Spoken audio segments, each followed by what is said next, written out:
কিছু সাহাবী এবং হযরত আলী রাদিয়াল্লাহু তাআলা আনহু ও দয়ার নবী মুহাম্মদ সাল্লাল্লাহু আলাইহি ওয়াসাল্লাম এক যুদ্ধ থেকে ফিরছিলেন। এইভাবে মরুভূমির পথ পাড়ি দিয়ে অনেক সময় ধরে তারা হেঁটে যাচ্ছিল। কিছু দূর যাওয়ার পরে একটা জায়গায় পৌঁছলো। সেখানে পৌঁছে তিনি তার সাহাবীদেরকে জিজ্ঞাসা করেন, এটি কোন স্থান? মুহাম্মদ সাল্লাল্লাহু আলাইহি ওয়াসাল্লামের এই প্রশ্নের উত্তরে একজন সাহাবী উত্তর দেন, হে আল্লাহর রাসূল, এই স্থানটির নাম ওয়াদি আরজা। এখানে একটি কূপ আছে, কিন্তু কত হাজার বছর ধরে কোনো মানুষ এর কাছেও যায়নি। কারণ যখন কিছু জিন হযরত সুলাইমান আলাইহিস সালামের কাছ থেকে পালিয়ে যায়, তখন তারা এখানে এসে বসবাস শুরু করে। সেই সময় তারা শপথ করেছিল যে তারা কখনো হযরত সুলাইমান আলাইহিস সালামের আনুগত্য করবে না এবং সর্বদা আল্লাহ ও তার রাসূলের অবাধ্য হবে। সাহাবী আরো বলেন যে এখানেই হযরত সুলাইমান আলাইহিস সালামের সেনাবাহিনী এবং এই জিনদের মধ্যে এক ভয়াবহ যুদ্ধ সংঘটিত হয়েছিল। সেই যুদ্ধে এই জিনরা হযরত সুলাইমান আলাইহিস সালামের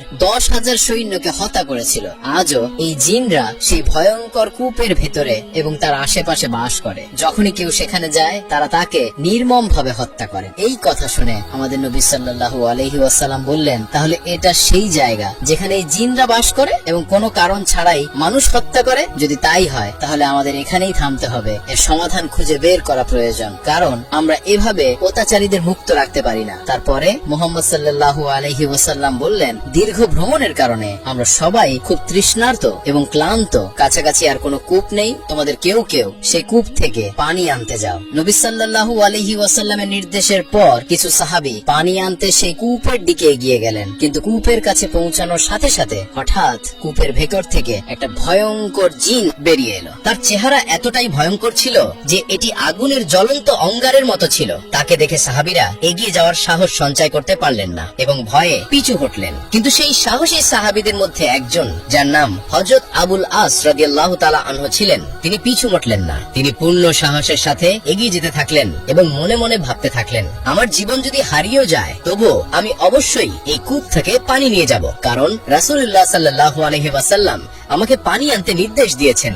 যাই ঘটুক না কেন, আমি অবশ্যই এই কূপ থেকে পানি আনবো। কিন্তু তিনি কূপের কাছে পৌঁছানোর সাথে সাথেই হযরত আবুল আস রাদিয়াল্লাহু তাআলা আনহুকে নির্মম ভাবে শহীদ করে তার দেহ কূপের কাছে ফেলে রাখা হয়। এই দৃশ্য দেখে বাকি সাহাবীরা খুবই দুঃখিত ও বিচলিত হয়ে পড়লেন। তারা আল্লাহর রাসূল সাল্লাল্লাহু আলাইহি ওয়াসাল্লামের কাছে ছুটে গেলেন এবং বললেন, হে আল্লাহর রাসূল, আমরা সেই কূপ থেকে পানি নিতে গিয়েছিলাম, কিন্তু আমরা দেখলাম যে আগুনের আকারে একটি ভয়ঙ্কর জিন বেরিয়ে এসেছে এবং আপনার একজন সাহাবী আবু আসকে মারাত্মকভাবে হত্যা করেছে। হে আল্লাহর রাসূল, তার নির্মম কর্মকাণ্ডের কারণে আমরা এগিয়ে যাওয়ার সাহস করতে পারিনি এবং পানিও আনতে পারিনি। এই কথা শুনে রাসূলুল্লাহ সাল্লাল্লাহু আলাইহি ওয়াসাল্লাম বললেন, এই জিনদের আমার সাহাবীকে হত্যা করার সাহস আছে? তখন রাসূল সাল্লাল্লাহু আলাইহি ওয়াসাল্লাম সাহাবীদের আরেকটি দলকে সেই কূপের দিকে পাঠানোর সিদ্ধান্ত নিলেন। কিন্তু সেই মুহূর্তে হযরত জিবরিল আলাইহিস সালাম আল্লাহর পক্ষ থেকে একটি বার্তা নিয়ে অবতরণ করলেন। তিনি হযরত মুহাম্মদ সাল্লাল্লাহু আলাইহি ওয়াসাল্লামকে বললেন, হে আল্লাহর রাসূল, সেখানে অন্য কোন সাহাবী পাঠাবেন না, বরং হযরত আলী রাদিয়াল্লাহু তাআলা আনহুকে এবং কিছু সাহাবী সহ পাঠান। কারণ আপনি যদি অন্য কাউকে পাঠান, তাহলে এই জিনরা তাদেরও হত্যা করবে। কেবলমাত্র আল্লাহর সিংহ হযরত আলী রাদিয়াল্লাহু তাআলা আনহু এই জিনদের নিয়ন্ত্রণ করতে পারেন। এই কথা শুনে আমাদের নবী সাল্লাল্লাহু আলাইহি ওয়াসাল্লাম হযরত আলী রাদিয়াল্লাহু তাআলা আনহুকে ডাকলেন এবং হযরত আলী রাদিয়াল্লাহু তাআলা আনহু আসলেন এবং রাসূল সাল্লাল্লাহু আলাইহি ওয়াসাল্লাম বললেন, হে আলী, এই উপত্যকা থেকে একটু দূরে একটি কূপ আছে। সেখানে কিছু অবাধ্য জিন বাস করে, যারা হযরত সুলাইমান আলাইহিস সালামের কাছ থেকে পালিয়ে যায়। সেই একই জিন যারা তোমার ভাই আবু আসকে শহীদ করেছে। তুমি সেখানে যাও এবং প্রথমে তাদের ইসলামের দিকে ডাকো। যদি তারা ইসলাম গ্রহণ করে এবং সঠিক পথে আসে, তাহলে তাদের সাথে আমাদের কোনো বিরোধ নেই। যদি তারা ইসলাম গ্রহণ করতে অস্বীকৃতি জানায়, তাহলে তাদের এই স্থান ত্যাগ করতে বলো এবং মানুষের ক্ষতি করতে মানা করো। কিন্তু যদি তারা এটিও করতে অস্বীকৃতি জানায়, তাহলে শেষ সমাধান হবে তাদের সাথে যুদ্ধ করা। আমি আশা করি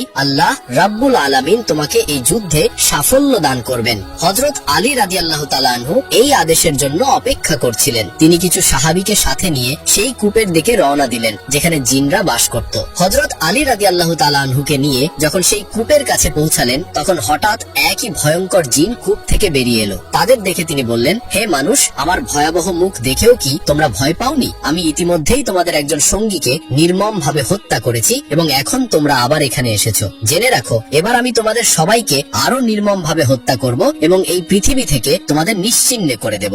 জিনের কথা শুনে হযরত আলী রাদিয়াল্লাহু তাআলা আনহু উচ্চ স্বরে বললেন, হে আল্লাহর অবাধ্য জিন, শোন, আমি আল্লাহর সিংহ আলী। সমগ্র বিশ্বের নবী আমাকে তোমার কাছে পাঠিয়েছেন, হযরত মুহাম্মদ সাল্লাল্লাহু আলাইহি ওয়াসাল্লাম, এবং আমি তার নির্দেশে সর্বপ্রথম তোমাকে ইসলাম গ্রহণের জন্য আমন্ত্রণ জানাচ্ছি। হযরত আলীর কাছ থেকে এই কথা শুনে জিনরা জোরে হেসে বলল, হে আলী, তোমার ভাগ্য খারাপ, কিছুক্ষণের মধ্যেই তুমি এই পৃথিবী থেকে চিরতরে নিশ্চিহ্ন হয়ে যাবে। আর তুমি যে ইসলামের কথা বলছো, আমরা হাজার হাজার বছর আগে তা প্রত্যাখ্যান করেছিলাম, আমরা কখনো ইসলাম মানিব না। এই কথা শুনে হযরত আলী রাদিয়াল্লাহু তাআলা আনহু বললেন, তাহলে আমার দ্বিতীয় কথাটা শোনো, যদি তুমি ইসলাম গ্রহণ করতে না চাও তাহলে অন্তত এই জায়গা থেকে চলে যাও, বিনা কারণে মানুষ হত্যা করো না, তাদের জীবন নষ্ট করো না। কিন্তু জিনরা অহংকার করে উত্তর দিল, আমরা কখনোই এই জায়গা ছেড়ে যাব না। এই কথা শুনে হযরত আলী রাদিয়াল্লাহু তাআলা আনহু রেগে গেলেন এবং বললেন, হে আল্লাহর অবাধ্য জিন, এখনই আমার সাথে যুদ্ধের জন্য প্রস্তুত হও। জিনরা গর্জে উঠল এবং বলল, তুমি একজন দুর্বল ব্যক্তি এবং আমার সাথে যুদ্ধ করতে চাও,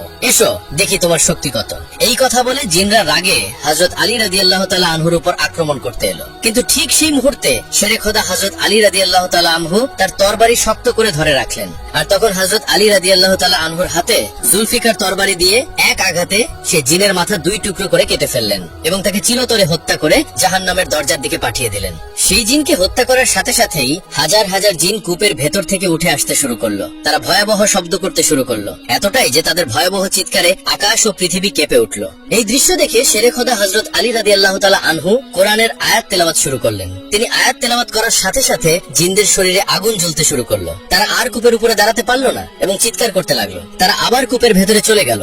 এরপর হযরত আলী রাদিয়াল্লাহু তাআলা আনহু কূপের কাছে পৌঁছান যাতে পানি তোলা যায়। তিনি কূপের ভেতরে একটি বালতি ফেলেন, কিন্তু জিনরা তৎক্ষণাৎ বালতিটি ছুঁড়ে ফেলে দিলেন এবং পানি তুলতে দিলেন না। তিনি বারবার চেষ্টা করলেন, কিন্তু প্রতিবারই জিন বালতিটি ছুঁড়ে ফেলতেন। যখন এটি বেশ কয়েকবার ঘটলো, হযরত আলী রাদিয়াল্লাহু তাআলা আনহু খুব রেগে গেলেন। তিনি দড়ি থেকে বালতিটি আলাদা করলেন এবং দড়ির এক প্রান্তটি কোমরে শক্ত করে বেঁধে দিলেন। তিনি অন্য প্রান্তটি তার সঙ্গীদের হাতে দিয়ে বললেন, তোমরা এই দড়িটি শক্ত করে ধরো। এই বলে শেরে খোদা হযরত আলী রাদিয়াল্লাহু তাআলা আনহু কূপের ভেতর নেমে গেলেন। কূপের ভেতরে গিয়ে তিনি দেখতে পেলেন যে অসংখ্য জিন তার চারপাশে ভয়ঙ্কর মুখ নিয়ে দাঁড়িয়ে আছে। হঠাৎ তারা সবাই একসাথে তাকে আক্রমণ করলো, কিন্তু শেরে খোদা হযরত আলী রাদিয়াল্লাহু তাআলা আনহু একের পর এক জিনদের শিরশ্ছেদ করতে শুরু করলেন এবং তাদের জাহান্নামের আগুনে পাঠাতে থাকলেন। বর্ণনায় বলা হয়েছে যে সেদিন তিনি একাই 20,000 জিনকে হত্যা করেছিলেন।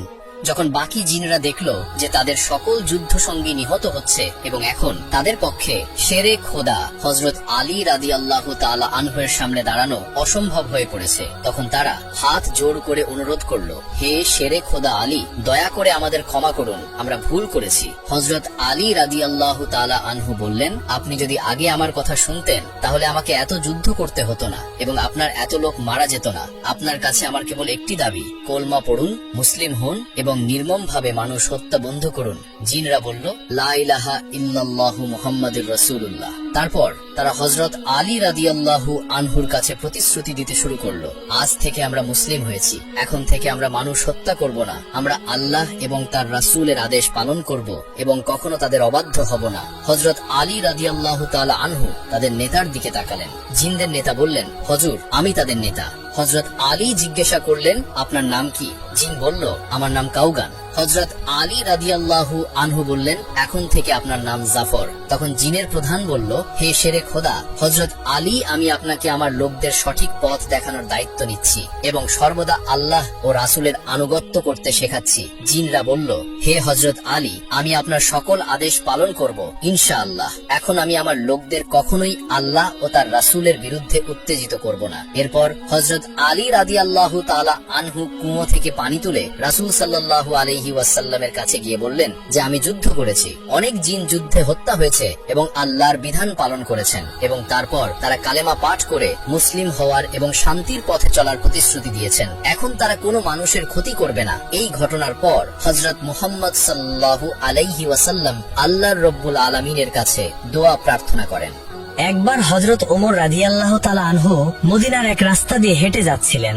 এমন সময় তিনি শুনতে পেলেন এক যুবক দোয়া করছে, হে আল্লাহ রাব্বুল আলামিন, আপনি আমার আর আমার মায়ের মাঝে উত্তম ভাবে ফয়সালা করে দিন। হে আল্লাহ, আপনি আমার মায়ের বিচার করুন। হযরত ওমর রাদিয়াল্লাহু তাআলা আনহু যুবকটিকে এই দোয়া করতে শুনে তাকে বললেন, হে যুবক, তুমি কেন তোমার মায়ের বিরুদ্ধে আল্লাহ রাব্বুল আলামিনের কাছে দোয়া করছো? তখন সে যুবকটি বলল, হে আমিরুল মুমিনিন, আমার মা আমাকে 10 মাস 10 দিন গর্ভে ধারণ করেছে এবং আমাকে পরিপূর্ণ 2 বছর দুগ্ধ পান করিয়েছে। এরপর যখন আমি বড় হলাম এবং ভালো মন্দের পার্থক্য করতে শিখলাম, তখন সে আমাকে তাড়িয়ে দিল এবং সে বলতে লাগলো সে নাকি আমাকে চিনে না। তখন হযরত ওমর রাদিয়াল্লাহু তাআলা আনহু সেই যুবককে বলল, তুমি তোমার মাকে নিয়ে বিচারালয়ে আসো, আমি তোমার মায়ের